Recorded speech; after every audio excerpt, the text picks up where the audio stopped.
Killivada and Vada Jodh Singh villages in Giddarpindi. It is absolute mayhem here. As you can see behind me, the force of the water is so strong. It seems like a river in space.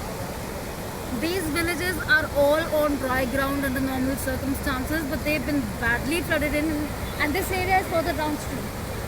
The road is the only dry stretch left, which is still being navigated by people, but seeing the flow of the water, it seems dangerous that the road might not be washed away in some other days, in a couple of days, if the water continues to come in like this. The entire Vada Jodh Singh village and the villages beyond it have all been flooded with the Satluj river. And as you can see, there is a boot of one of the the volunteers which are working here. It is lying here. And across the road to Giddarpindi, the highway to Giddarpindi, people of their own accord from villages, volunteers, village residents, villages from other areas whose areas are even dry are coming in to lend their services in these areas because of the water which has coming and thrown these villages in the crisis. And as you can see, this road, which is a perfect road otherwise, has broken down because of the impact of the water. All the fields, all the crops in these villages have been flooded, and the water is just falling in, and it is dangerous even to stand on this stretch because it seems like the road might cave in at any time. So this is the situation of the villages here, and as per the residents in this area, the flow of the water which is coming in from the Satluj river, it has only increased since yesterday. It was not as strong as now it can be seen, and with speculations that more water might be left into the Satluj river. It is a testing time for villagers who are all deputed over there, who are strengthening the bunch so that more waters don't pour in. ਸਾਹਮਣੇ ਦੇਖੋ ਕਿੰਨੀ ਸੰਗਤ ਲੱਗੀ ਹੋਈ ਹੈ। ਇਹ ਜੋ ਬੰਨ ਟੁੱਟਾ ਹੈ ਇਹਨੂੰ ਬ੍ਰੇਕੇਜ ਹੋਈ ਹੈ, ਇਹਨੂੰ ਕੰਟਰੋਲ ਕਰਨ ਵਾਸਤੇ ਲਗਾਤਾਰ ਜਿਹੜੀ ਸਾਡੀਆਂ ਸੰਗਤਾਂ ਦੀ ਸੇਵਾਦਾਰਾਂ ਦੀ ਗਿਣਤੀ ਵੱਧਦੀ ਜਾਂਦੀ ਹੈ, ਕਿਉਂਕਿ ਵਲੰਟੀਅਰਸ ਥੋੜੇ ਆਮ ਆਦਮੀ ਪਾਰਟੀ ਦੇ ਅਦਰਵਾਈਜ਼ ਲੋਕ ਆਪਣੀ ਇੱਛਾ ਦੇ ਮੁਤਾਬਕ ਜਿਹੜਾ ਆਰੇ ਦੇਖੋ ਤੜ ਜਿਹੜੀਆਂ ਬੋਰੀਆਂ ਰੇਤ ਦੀਆਂ ਭਰ ਕੇ ਜਿਹੜੀਆਂ ਅਸੀਂ ਉਹਨੂੰ ਬੰਨ ਨੂੰ ਬਲੋਕੇਜ ਕਰਨ ਵਾਸਤੇ ਕ੍ਰੇਟਸ ਵਗੈਰਾ ਬੰਨ ਰਹੇ ਆ, ਜਾਲ ਬਣ ਕੇ ਉਹਦੇ ਵਿੱਚ ਥਰੋ ਕਰ ਰਹੇ ਤਾਂ ਕਿ ਪਾਣੀ ਬਲੋਕੇਜ ਹੋਵੇ। ਪਿੰਡਾਂ ਵਾਲਿਆਂ ਦਾ ਕਹਿਣਾ ਹੈ ਕਿ ਪ੍ਰਸ਼ਾਸਨ ਤੇ ਅਮਲਾ ਥੋੜਾ ਬਾਅਦ ਚ ਜਾਗਿਆ ਹੈ। 2019 ਦੇ ਫਲੱਡ ਜਿਹੜੇ ਹੜ੍ਹ ਸੀਗੇ ਉਹ ਇੱਕ ਵਾਰਨਿੰਗ ਸਾਈਨ ਸੀਗੇ, ਪਰ ਉਹਨਾਂ ਤੇ ਪ੍ਰਸ਼ਾਸਨ ਨੇ ਕੋਈ ਕੰਮ ਨਹੀਂ ਕੀਤਾ। ਨਹੀਂ ਦੇਖੋ ਜੀ, ਜੋ ਅਸੀਂ ਪਹਿਲੀ ਫਸਟ ਟਾਈਮ ਹੋਇਆ ਹੋਵੇਗਾ ਗਿੱਦੜਪਿੰਡੀ ਵਾਲਾ ਜਿਹੜਾ ਹੈਗਾ ਸਫਾਈ ਜਿਹੜੀ ਹੋਈ ਹੈ ਫਸਟ ਟਾਈਮ ਹੋਈ, ਅਸੀਂ ਉਹਦੀ ਸਫਾਈ ਕੀਤੀ ਹੈ। ਪਰ ਸਰ ਅਸੀਂ ਹੜ੍ਹ ਦਾ ਹਾਲ ਦੇਖ ਸਕਦੇ ਹਾਂ। ਕੁਝ ਦੇਖੋ ਇਹ ਕੁਦਰਤੀ ਆਫਤਾਂ ਹੈ, ਕੁਦਰਤੀ ਆਫਤਾਂ ਜਿਹੜੀਆਂ ਹੁੰਦੀਆਂ ਨਾ ਉਸ ਦੇ ਅੰਦਰ ਕਿਸੇ ਦਾ ਕੋਈ ਜ਼ੋਰ ਨਹੀਂ ਹੁੰਦਾ। ਅੱਜ ਵੀ ਤੁਸੀਂ ਦੇਖੋ ਪਰਮਾਤਮਾ ਅੱਗੇ ਅਰਦਾਸ ਕਰਦੇ ਕਿ ਤੁਸੀਂ ਪਿਛਲੇ ਦੇਖੋ ਕਿ ਜੇ ਸੋਈ ਕਰ ਲਓ ਪਿੱਛੋਂ ਪਾਣੀ ਹੋਰ ਆ ਜੇ, ਮੀਂਹ ਪੈਂਦਾ ਰਹੇ ਤਾਂ ਉਹਦੇ ਵਿੱਚ ਕਿਸੇ ਦਾ ਕੋਈ ਉਹ ਨਹੀਂ ਹੁੰਦਾ। ਅਦਰਵਾਈਜ਼ ਜੋ ਸਰਕਾਰ ਵੱਲੋਂ ਟੁਕਵੀਂ ਕਾਰਵਾਈ ਸੀ ਉਹ ਪਹਿਲਾਂ ਬਹੁਤ ਵਧੀਆ ਤਰੀਕੇ ਨਾਲ ਕੀਤੀ, ਉਹ ਫਸਟ ਟਾਈਮ ਹੋਇਆ ਹੋਵੇਗਾ ਜਦੋਂ ਕਿ ਗਿੱਦੜਪਿੰਡੀ ਵਾਲਾ ਦਾ ਬੰਨ ਅਸੀਂ ਸਫਾਈ। ਕਿੱਲੀਵਾੜਾ ਤੇ ਵੜਾ ਜੋਧ ਸਿੰਘ ਦੇ ਕੋਲ ਸੜਕ ਟੁੱਟਣ ਦੀ ਕਗਾਰ ਤੇ ਹੈ ਤੇ ਇਹ ਲੱਗ ਰਿਹਾ ਕਿ ਗਿੱਦੜਪਿੰਡੀ ਵਾਲਾ ਰਸਤਾ ਵੀ ਕਿਤੇ ਨਾ ਚਲਾ ਜਾਏ। ਪ੍ਰਸ਼ਾਸਨ ਨੂੰ ਸਾਰੇ ਲੱਗੇ ਹੋਏ ਜੀ, ਸਾਰੇ ਡਿਪਟੀ ਕਮਿਸ਼ਨਰ ਵੀ ਲੱਗਾ ਐਂਡ ਐਸਐਸਪੀ ਵੀ ਲੱਗਾ ਹੈਗਾ।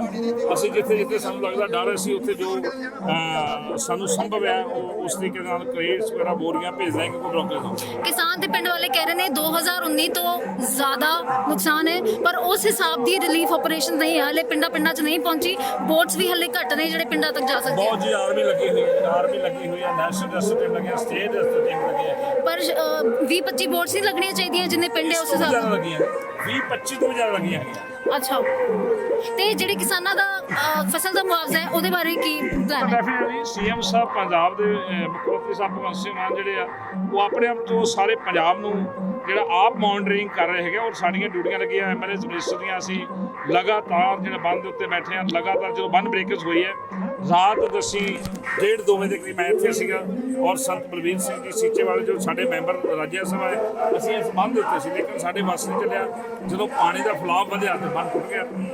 ਸੋ ਇਸ ਕਰਕੇ ਇਹਦੇ ਵਿੱਚ ਜਿਹੜਾ ਲਗਾਤਾਰ ਫਸਟ ਟਾਈਮ ਹੋਇਆ ਹੋਵੇਗਾ ਕਿ ਜਦੋਂ ਆਮ ਆਦਮੀ ਪਾਰਟੀ ਦੀ ਸਰਕਾਰ ਔਰ ਸਾਹਿਬ ਮੁੱਖ ਮੰਤਰੀ ਭਗਵੰਤ ਸਿੰਘ ਮਾਨ ਜਿਹੜੇ ਆ ਉਹ ਜਿਹੜੇ ਲਗਾਤਾਰ ਆਪ ਮੋਨੀਟਰਿੰਗ ਕਰ ਰਹੇ ਹੈਗੇ। So what is the scenario here? How many patients have been reported so far? See, I have been with one boat and the decision was like the people are not ready to move out of their houses.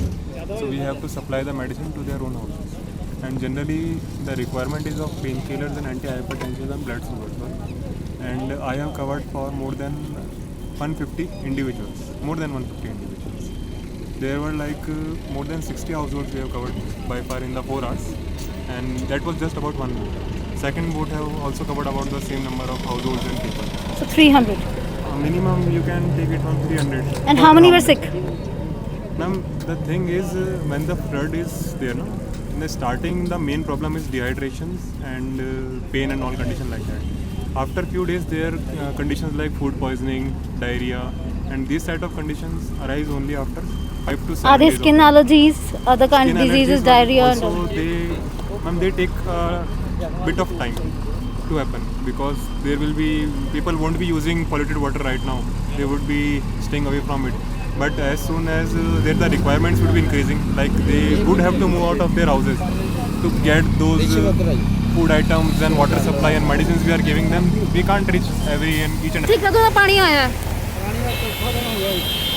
ਚੌਥਾ ਦਿਨ ਹੋ ਗਿਆ। ਤੁਸੀਂ ਸੇਵਾ ਕਰ ਰਹੇ ਹੋ? ਹਾਂ ਨਹੀਂ ਸੇਵਾ ਨਹੀਂ ਸਾਡਾ ਪਿੰਡ ਹੈ ਬਣ ਰਿਹਾ ਤੁਸੀਂ ਵਿੱਚ ਨਾਲ ਬੋਰੇ ਲਾ ਰਹੇ ਹੋ ਜਾਂ ਵੈਸੇ ਦੇਖਣ ਆਏ ਹੋ? ਬੋਰੇ ਲਾ ਰਹੇ ਹਾਂ ਅੱਛਾ ਕਿੰਨੀ ਦੇਰ ਤੋਂ ਲਾ ਰਹੇ ਹੋ? ਜੀ ਅੱਜ ਸਾਡੇ ਪਰਸੋਂ ਦੇ ਲੱਗੇ ਹੋਏ ਆ ਪਰਸੋਂ ਦੇ ਲੱਗੇ ਹੋਏ। ਇੱਥੇ ਵੀ ਕੋਈ ਬੰਨ ਟੁੱਟਿਆ? ਇਹ ਤਾਂ ਟੁੱਟਿਆ ਹੀ ਲੱਗਦਾ। ਉਹ ਪਿੱਛੇ ਬੰਨ ਟੁੱਟ ਗਿਆ ਜੀ ਅੱਛਾ ਤਾਂ ਹੀ ਇੱਥੇ ਉਹ ਰੋਡ ਪੱਕੀ ਕਰ ਰਹੇ ਆ। ਮੈਂ ਹਰੀਕੇ ਪੱਤਨ ਤੋਂ ਕੁੱਤੀ ਵਾਲਾ ਪਿੰਡ ਤੋਂ ਆਇਆ ਜੀ। ਕਿਹੜਾ ਪਿੰਡ? ਕੁੱਤੀ ਵਾਲਾ ਪਿੰਡ। ਕੁੱਤੀ ਵਾਲਾ। ਅੱਛਾ ਹਾਂਜੀ। ਤੁਸੀਂ ਤੁਹਾਡਾ ਇੱਧਰ ਕੋਈ ਰਿਸ਼ਤੇਦਾਰ? ਵਾ ਪਲੱਸ ਉਹਨਾਂ ਦਾ ਫੋਨ ਆਇਆ ਵੀ ਸਾਡੇ ਕੋਈ ਡੰਗਰ ਵੱਛਿਆਂ ਵਾਸਤੇ ਕੋਈ ਚਾਰਾ ਲੈ ਕੇ ਆਓ ਤੁਸੀਂ। ਸਾਡੇ ਹੁਣ ਬੰਦੇ ਸੇਵਾ ਕਿਹੜੇ ਪਿੰਡ ਦੇ ਆ ਤੁਹਾਡੇ ਰਿਲੇਟਿਵ? ਕਿੱਧਰ ਪਿੰਡੀ ਦੇ ਜੀ? ਗਿੱਦੜ ਪਿੰਡੀ ਦੇ? ਪਿੰਡੀ ਦੇ। ਅੱਛਾ ਤੇ ਹਲੇ ਤੁਸੀਂ ਇੱਥੇ ਕਦੋਂ ਦੇ ਆਏ ਹੋ? ਇੱਥੇ ਕਦੋਂ ਦੇ ਆਏ ਹੋਏ ਹੋ? ਮੈਨੂੰ 2 ਘੰਟੇ ਹੋ ਗਏ ਜੀ ਆਏ। ਕੀ ਹਾਲਾਤ ਲੱਗ ਰਹੇ ਇੱਥੇ ਵੇਖ ਕੇ? ਹਾਲਾਤ ਮੈਨੂੰ ਇਹ ਲੱਗ ਰਿਹਾ ਵੀ 2019 ਜਿਹੜਾ ਪਾਣੀ ਹੈ ਉਹਦੇ ਨਾਲੋਂ 3 ਗੁਣਾ ਪਾਣੀ ਜ਼ਿਆਦਾ ਇਸ ਵਾਰ। ਪਰ ਇਸ ਵਾਰ ਚਾਂਸ ਇਹ ਹੈ ਵੀ ਪਾਣੀ ਲੱਥਣ ਦੇ ਚਾਂਸ ਨਹੀਂ, ਕਿ ਫਸਲਾਂ ਵੀ ਸਾਰੀਆਂ ਬਰਬਾਦ ਹੋ ਚੁੱਕੀਆਂ ਨੇ ਤੇ ਬਾਕੀ ਲੱਗਦਾ ਨਹੀਂ ਇਸ ਵਾਰ ਕੋਈ ਵੀ ਫਸਲ ਬਚੂਗੀ ਜੀ। ਤੁਹਾਨੂੰ ਕੀ ਲੱਗਦਾ ਇਹ ਪਾਣੀ ਜ਼ਿਆਦਾ ਆ ਗਿਆ ਹੈ ਜਾਂ ਬੰਨ ਪੱਕੇ ਨਹੀਂ ਹੋਏ? ਕੀ ਕਾਰਨ ਹੈ ਇਸ ਵਾਰੀ ਪਾਣੀ ਵਧੇ? ਪ੍ਰਸ਼ਾਸਨ ਇਕੱਲਾ ਵੀ ਕੀ ਕਰੇ? ਬੰਨ ਪ੍ਰਸ਼ਾਸਨ ਦਾ ਕੋਈ ਨਹੀਂ, ਚਲੋ ਪ੍ਰਸ਼ਾਸਨ ਚਲੋ ਕੰਮ ਕਰ ਰਿਹਾ ਆਪਣਾ, ਪਰ ਪਾਣੀ ਓਵਰਲੋਡ ਇੰਨਾ ਜ਼ਿਆਦਾ ਵਾ। ਹੁਣ ਹਿਮਾਚਲ 'ਚ ਕਿੰਨੀ ਤਬਾਹੀ ਹੁੰਦੀ ਹੈ, ਇਹ ਤੇ ਪਾਣੀ ਅੱਗੇ ਕੋਈ ਜ਼ੋਰ ਨਹੀਂ ਹੈ। ਹੁਣ ਬਾਬੇ ਵੀ ਲੱਗੇ, ਸਰਦਾਰ ਬਲਬੀਰ ਸਿੰਘ ਸੀਚੇਵਾਲ ਜੀ ਵੀ ਕਿੰਨੀ ਸੇਵਾ ਕਰ ਰਿਹਾ, ਨਿਗਰਾਨੀ ਕਿੰਨੀ ਰੱਖੀ, ਪਰ ਫਿਰ ਵੀ ਬੰਨ ਟੁੱਟ ਗਿਆ। ਪਾਣੀ ਅੱਗੇ ਜ਼ੋਰ ਨਹੀਂ, ਪਾਣੀ ਵੇਖੋ ਹੈ ਹੀ ਜ਼ਿਆਦਾ। ਤੁਸੀਂ ਦੇਖ ਸਕਦੇ ਹੋ ਪਾਣੀ ਹੈ ਹੀ ਜ਼ਿਆਦਾ, ਇਹਦੇ ਅੱਗੇ ਜ਼ੋਰ ਨਹੀਂ ਕੋਈ।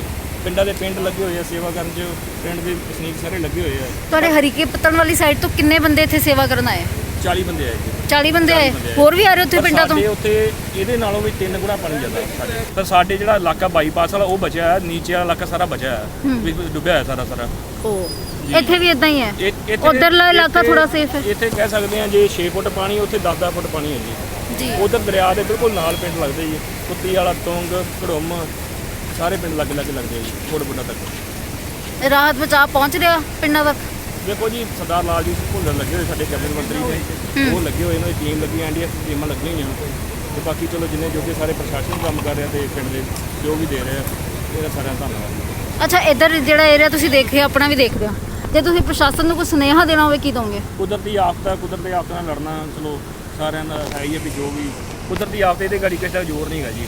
ਤੇ ਇਸ ਵਾਰੀ ਜੋ ਗੱਲ ਦੇਖਣ ਨੂੰ ਸਾਹਮਣੇ ਆਈ ਕਿ ਲੋਕੀ ਆਪ ਮੁਹਾਰੇ ਬੜੇ ਲੱਗੇ ਹੈ, ਦੇਖੋ ਜੀ ਆਪਣੇ ਵੱਲੋਂ ਲੰਗਰ ਲੈ ਕੇ ਆ ਰਹੇ, ਪਾਣੀ ਲੈ ਕੇ ਆ ਰਹੇ ਪਿਛਲੀ ਹੈ। ਵਾਰ ਵੀ ਇਹੋ ਸੰਗਤ ਵੱਲੋਂ ਕੋਈ ਘਾਟਾ ਨਹੀਂ ਜੀ। ਹੈ। ਸੰਗਤ ਨੂੰ ਮਾੜਾ ਜਿਹਾ ਕਿਤੇ ਪਤਾ ਲੱਗ ਜਾਏ ਫਲੱਡ ਆ ਗਿਆ ਜਾਂ ਕੋਈ ਇਦਾਂ ਮਿਸਹੈਪਨਿੰਗ ਕੋਈ ਮੁਸ਼ਕਲ ਆ ਗਈ ਹੈ, ਬੰਦੇ ਮਤਲਬ ਪਹੁੰਚਦੇ ਸੇਵਾ ਲੈ ਕੇ। ਕੋਈ ਇਹੋ ਜਿਹੀ ਗੱਲ ਸੇਵਾ ਦੀ ਨਹੀਂ ਕੋਈ ਗੱਲ ਹੈ, ਕਿ ਸੇਵਾ ਲੈ ਕੇ ਹਰ ਕੋਈ ਪਹੁੰਚ ਰਿਹਾ ਜਿੰਨੇ ਜੋਗਾ ਹੈਗਾ, ਤੇ ਬਾਕੀ ਕੁਦਰਤੀ ਆਫਤ ਨੂੰ ਲੜਨਾ ਚਲੋ ਬਾਕੀ ਮਾਲਕ ਦੀ ਮਰਜ਼ੀ ਹੈ ਜੀ। From the Kiliwada and Wada Jodh Singh villages, this is Aparna Banerjee with camera person Sarabjit Singh.